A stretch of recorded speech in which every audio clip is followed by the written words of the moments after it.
بسم الله الرحمن الرحيم، وصل اللهم وسلم على إمامنا وحبيبنا سيدنا محمد ونبينا سيدنا محمد، ألف صلاة وألف سلام عليه.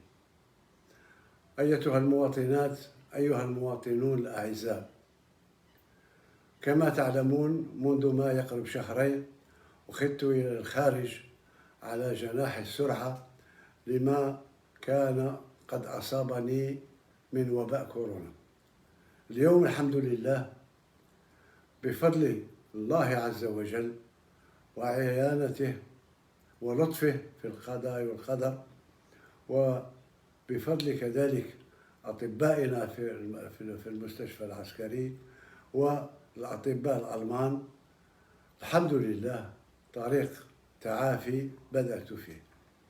ربما يأخذ أسبوع أسبوعين وثلاثة أسابيع أخرى، ولكن إن شاء الله سأسترجع كل قواي البدنية. بعدي عن الوطن ليس معناه نسيان الوطن، فأنا أتابع يوميا إن لم أقل ساعة بساعة كل ما يجري في الوطن، وعند الضرورة أسدي تعليمات إلى الرئاسة.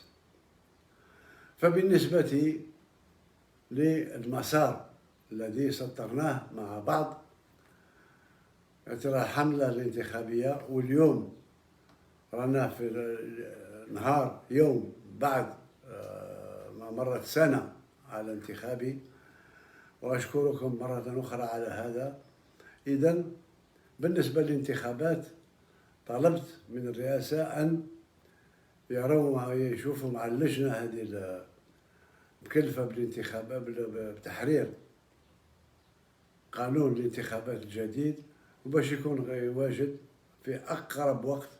أتمنى 10 أيام ولا 15 يوم، ولكن في أقرب وقت باش ننطلق في العملية التي تأتي بعد الدستور.